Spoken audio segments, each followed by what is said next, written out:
Welcome to Real Estate Milestones, where we explore fascinating topics in commercial real estate with knowledgeable industry experts. I'm your host, Ben Malik, and I'm a young real estate professional who is passionate about adding value to people's lives through the incredible power of real estate. My goal is to help you discover what the heck is going on in the industry and how you can get involved. This is Real Estate Milestones, where your future in real estate lies just around the corner. How's it going, everybody? Welcome back to Real Estate Milestones. Today, I have a special episode for you. I'm going to tell you about one of the things I love about real estate. And as I'm sure you can imagine, given that I'm the host of a real estate podcast, I do love real estate. However, there's one thing today I want to tell you about, and that is in the real estate industry, win-win scenarios are very common. Unlike the stock market, which is usually considered a zero-sum game, where for every winner, there's a loser, and for every loser, there's a winner. For example, if you buy a stock and it goes up, you win. If it goes down, you lose. Same for the seller. If you sell the stock and then it goes down, you lose. Wait, and it goes up, you lose. But if you sell the stock and it goes down, you win because you got out before it went down. However, in the real estate, this is usually not the case. In real estate, both the buyer and the seller can make a lot of money. And I want to tell you a little example that illustrates this point. So imagine there's an old man named Abraham. He's been a real estate investor for 40 years. He's done things all around the country. He's invested in hotels, offices, apartments, you name it. But one of his favorite buildings is a building called the Ark. The Ark is a 200-unit Class B multifamily garden-style building in a suburban city outside of Washington, D.C. All the tenants are mostly in their 30s and work in the city. However, they love the building because the units are spacious and have balconies. The landscape is beautiful with ample places to get fresh air. And the building has been kept up in really good shape, and the roof has even been replaced recently. However, the interior needs a major revamp because the carpets and the appliances haven't been replaced in years. The tenants also wish the lobby looked more modern, and there were a few more amenities because many of them are starting to have young children. However, over the last 20 years of owning the property, the property's value has tripled over the last 20 years that Abraham owned the property, and he's perfectly content continuing to collect rents and isn't in dire need of taking all the effort and strain and time that it takes to do a full revamp of the property. So he rather just leave it alone because it's in pretty good condition. However, that's where Sarah comes in. Sarah is a young and hungry entrepreneur who is just getting her start as a real estate investor. She's a hard worker who's looking to get her hands dirty and add a lot of value to the properties when she acquires them. Sarah meets Abraham at a conference where they really hit it off. Abraham tells her a little bit about his real estate portfolio and mentions the Ark, and Sarah's opportunity radar starts to go off in her head. So she asks Abraham if they could tour the property. After touring the property, Sarah goes home and crunches the numbers. The current rent is $1,000 a month per unit, and she estimates that if she replaces the carpet with hardwood, removes the old appliances and puts in new ones, revamps the lobby, makes it look modern and classic and are modern and sleek with white and dark colors, maybe some granite. But yeah, it looks good nowadays. And she also wants to add a pickleball court and a pool. She assumes that tenants would be willing to pay $200 more per month if she makes all these improvements. So that's from $1,000 a month to $1,200 a month per unit across 200 units. The next day, she makes an offer to Abraham for $24 million to buy the property. And although he wasn't planning to sell, the offer was too good to refuse. After the closing, Sarah goes in and does the renovations. And after a year, all the tenants agree to pay $250 more per unit.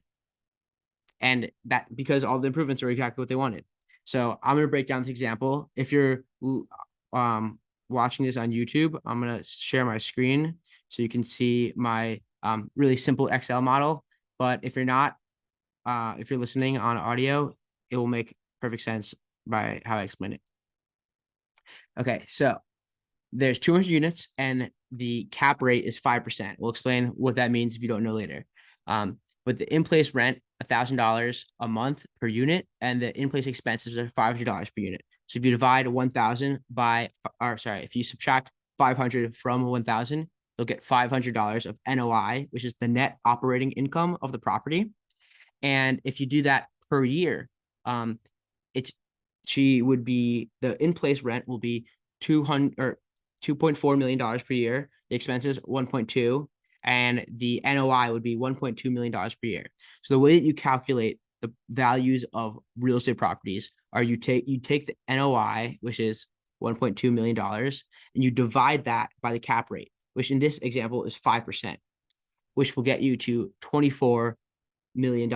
That's the property value, and that's how she arrived at the number that she offered to Abraham.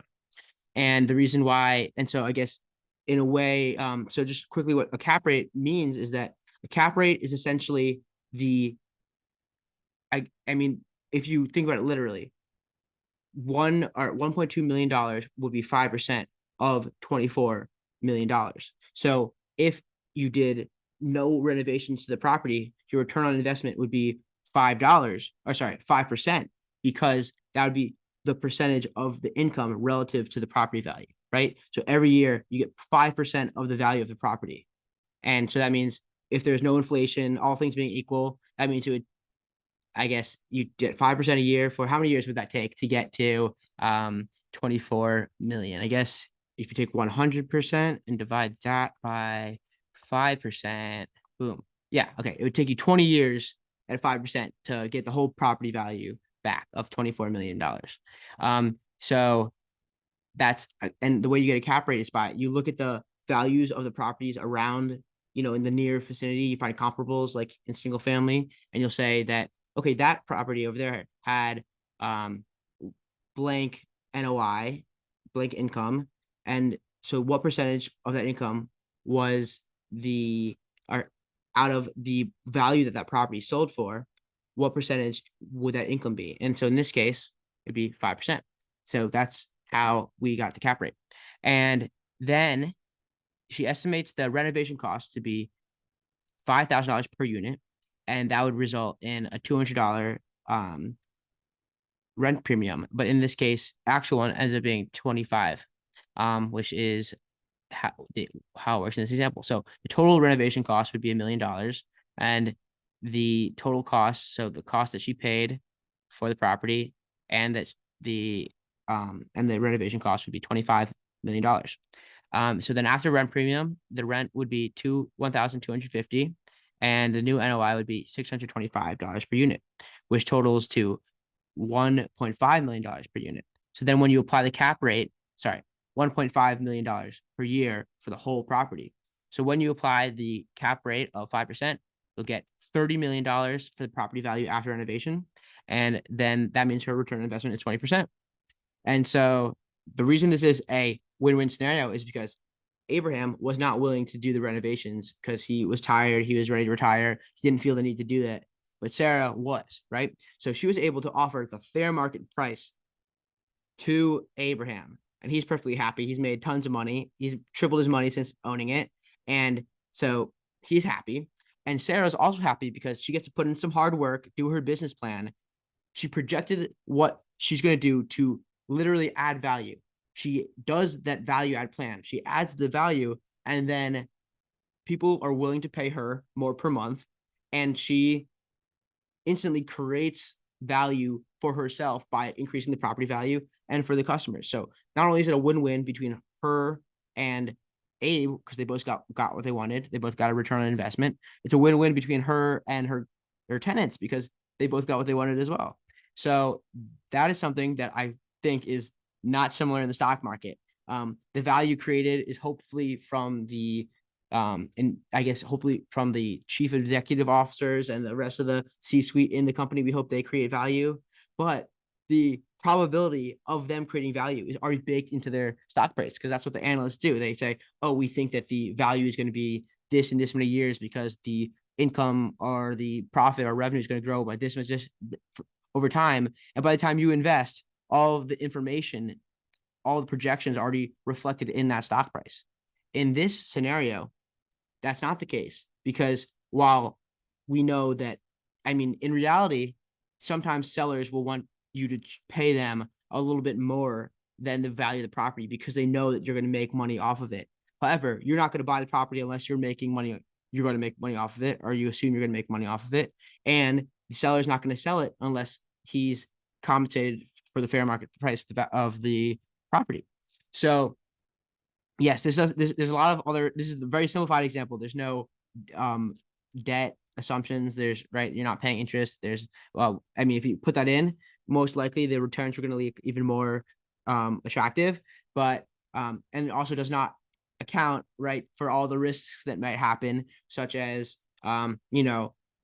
delays in labor, or delays in materials, or hard time finding labor, or changes in interest rates, which would obviously affect the return metrics. And many things can affect the outcome. However, the point here is that she is getting compensated for her risk by generating higher income, and then she can take into account that risk in her models and then compensate herself for that. So just one way in this model, the way she stress tested her deal was she only assumed that rent premiums were going to be 200.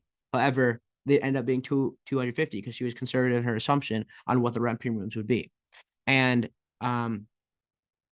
I just wanted to share this because this is a very simple example that illustrates one of the reasons I love real estate, which is I can create a plan to add value to the property, go and do that, and then be compensated for it, but also help the people who I am a landlord for. And also the person on the other side of the table isn't regretting their sale because they knew that I could add that value and they knew that their property was capable of that. But the reason why they didn't do the renovation is because they didn't have the energy and they didn't feel the need to. However, we both knew that this was what was going to happen.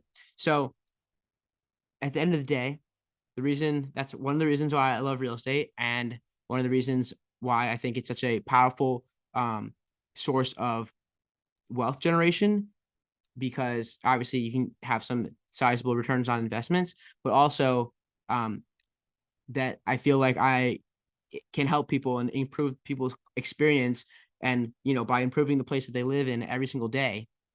And obviously I'm providing a service and they're going to be willing to compensate me if it's worth it to them. And all in all, it feels like an accretive contribution to something tangible versus just buying and hoping the price goes up. And obviously there's a lot of I'm not trashing on the stock market. There's a lot of reasons why the stock market is good, and still great to have diversity and some exposure to the stock market. But fundamentally, this is why I believe that real estate is such a good risk-adjusted return on investment, because you can force the appreciation of your asset by creating value and giving people what they want. So I hope you enjoyed this simple explanation of one of the reasons I love real estate.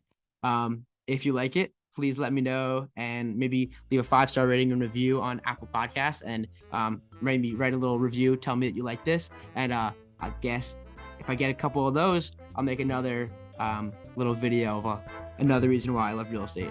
And just to let you know, I could do these for weeks and weeks and weeks. There's tons of reasons, but I hope you enjoyed, and everyone, keep making milestones.